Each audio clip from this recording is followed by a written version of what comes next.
The rain was relentless, mirroring the storm brewing inside me. Alaric, a 44-year-old software engineer in Seattle, had always considered myself a logical man, a man of systems and structures. But the chaos that had recently invaded my life defied all logic, all structure. It started subtly, almost imperceptibly. Elara, my wife of 15 years, a vibrant and passionate art teacher, began acting distant. Late nights at school, she claimed, preparing for an upcoming exhibition. Weekend workshops that stretched into entire days. I didn't suspect anything at first. Elara had always been dedicated to her craft, pouring her heart and soul into her students and her own art. I admired that about her, supported her ambitions wholeheartedly. But then came the phone calls. Whispered conversations, hushed tones that ceased abruptly when I entered the room. She'd claim it was her sister or a colleague, but something felt off. A tightness in her jaw, a flicker of guilt in her eyes. I tried to dismiss my unease. We had a good life, Elara and I, a comfortable home, a loving relationship, shared dreams of travel and a future filled with grandchildren. We'd built this life together, brick by brick, weathering storms and celebrating triumphs side by side. The thought that she would jeopardize it, that she would betray me, seemed impossible. But the nagging feeling persisted, growing stronger with each passing day. I started paying closer attention, noticing the small details that I had previously overlooked. The new perfume, a scent I didn't recognize. The carefully applied makeup, something she usually reserved for special occasions. The unfamiliar names popping up on her phone screen. Jasper, Kellen, Finley. Who were these men? And why were they calling my wife at all hours of the day and night? One evening, Elara told me she had to attend a mandatory faculty meeting. It was a Friday, and I had planned a quiet night in, a movie and takeout. I was looking forward to spending some quality time with her, reconnecting after weeks of her being preoccupied. But she insisted she couldn't miss the meeting. "It's really important, Alaric," she said, her eyes pleading. "The principal is making some major announcements." I kissed her goodbye, trying to ignore the knot of anxiety tightening in my stomach. As soon as she left, I did something I never thought I was capable of. I snooped. I picked up her phone, the device that had become a barrier between us, and scrolled through her recent calls. There it was, a series of calls and texts to a number I didn't recognize, all labeled Jasper. My heart pounded in my chest as I copied the number into my own phone and ran a reverse lookup. The results came back instantly. Jasper Vance. I didn't recognize the name. Driven by a desperate need to know the truth, I decided to follow her. I told myself I was just being cautious, that I was overreacting. But deep down, I knew something was terribly wrong. I waited an hour after she left, giving her time to get to the school. Then I got in my car and drove in the same direction. Instead of heading towards the city center where her school was located, she drove north, towards the outskirts of Seattle. I followed at a safe distance, my hands gripping the steering wheel, my mind racing. She pulled into the parking lot of a small, secluded restaurant nestled in the woods. I parked across the street, hidden in the shadows, and watched as she got out of her car. She looked radiant, her face flushed, her eyes sparkling. She was dressed in a way I hadn't seen her dress in years, a slinky black dress that showed off her figure.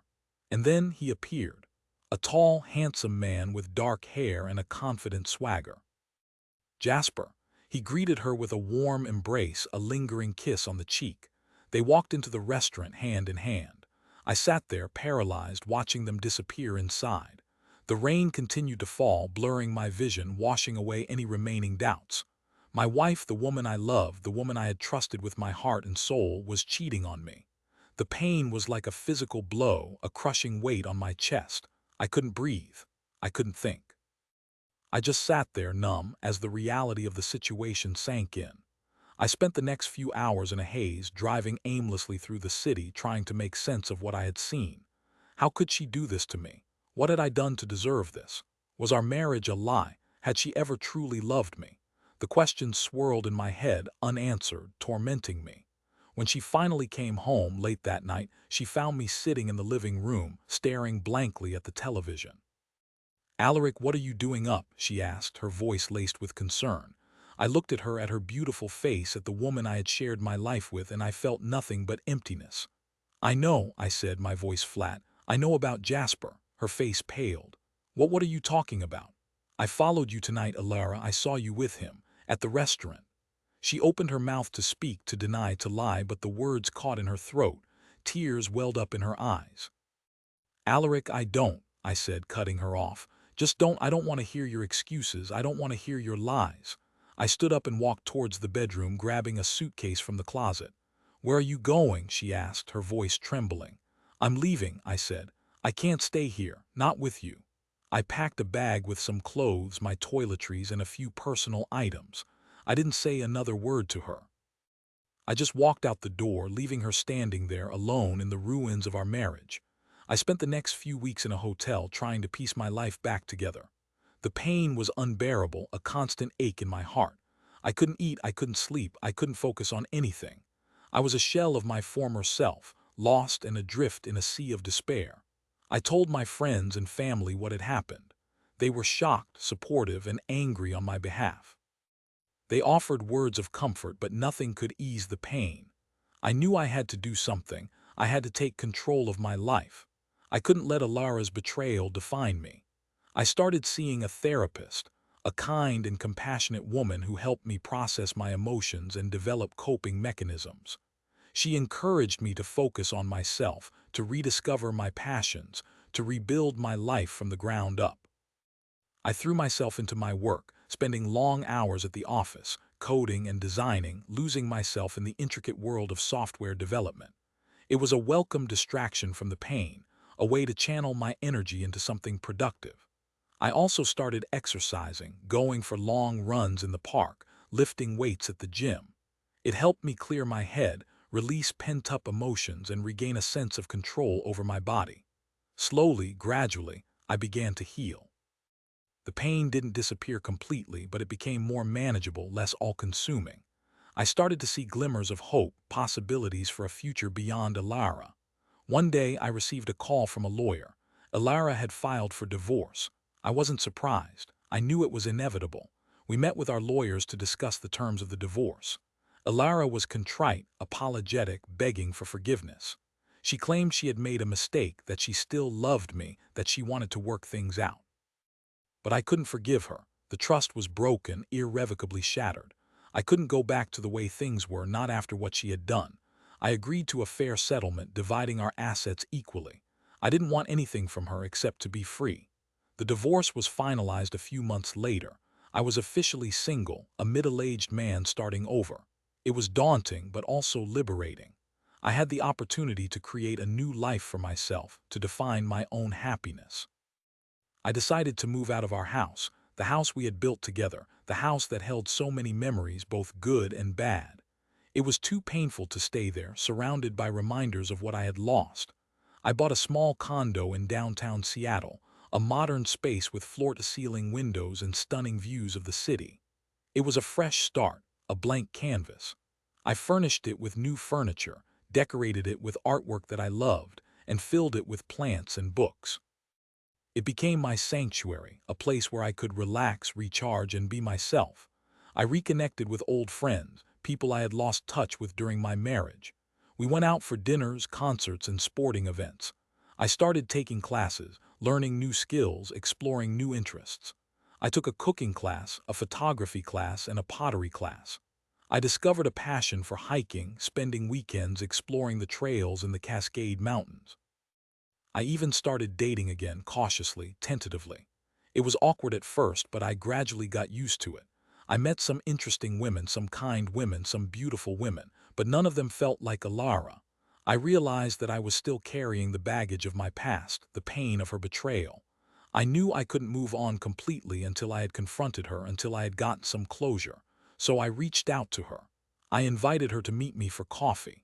She agreed. We met at a small cafe near her school. It was the first time I had seen her since I left. She looked tired, worn down. The spark in her eyes was gone. Alaric, she said, her voice soft. Thank you for meeting me. I needed to talk to you, Elara, I said. I needed to understand. She looked down at her hands, her fingers twisting nervously. I know I hurt you, Alaric, she said. I know I made a terrible mistake. I'm so sorry. Why, Elara? I asked. Why did you do it? She hesitated, then took a deep breath. I don't know, she said. I was unhappy. I felt like I was missing something. I felt like our life had become stagnant. Stagnant, I said, incredulous. We had a good life, Elara. We had everything. I know, she said, but it wasn't enough. I wanted excitement. I wanted passion. I wanted something more. So you cheated on me, I said, my voice rising. You betrayed me. That's your answer. I know it was wrong, she said, tears streaming down her face. I regret it every day. I've lost everything, Alaric. I've lost you. I've lost my friends. I've lost my reputation. I looked at her pain, at her remorse, and I felt nothing. The anger was gone. The resentment was gone. All that was left was a profound sense of sadness. I don't hate you, Elara, I said. I don't understand you. I don't understand how you could throw away everything we had for what? A fleeting moment of excitement. She didn't answer. She just sat there weeping. I stood up to leave. I hope you find what you're looking for, Elara, I said, but I don't think you ever will.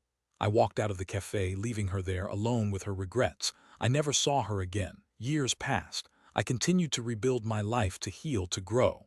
I found happiness in my work, in my friends, in my hobbies. I traveled the world, explored new cultures, and met new people. I even fell in love again with a kind and intelligent woman named Saoirse. We got married and built a beautiful life together, filled with love, laughter, and mutual respect. One day I received a message from a mutual friend. Elara had passed away. She had been ill for some time, battling a rare form of cancer. I felt a pang of sadness when I heard the news. Despite everything, she had been a part of my life for so long. I attended her funeral. It was a small, somber affair. Her family was there, a few close friends, and Jasper. He looked older, weathered, and filled with regret. As I stood there, listening to the eulogy, I realized that Elara had never found what she was looking for. She had chased after excitement and passion, but she had ultimately destroyed herself in the process. Her betrayal had caused me immense pain, but it had also forced me to grow, to learn, and to become a stronger person. I had survived her betrayal, and I had thrived. I had found happiness again, a deeper, more meaningful happiness than I had ever known with Elara. I left the funeral with a sense of closure. I had forgiven her, not for her sake, but for my own. I had finally let go of the past, and I was ready to embrace the future. The rain had stopped and the sun was shining. The storm had passed, and I was finally at peace.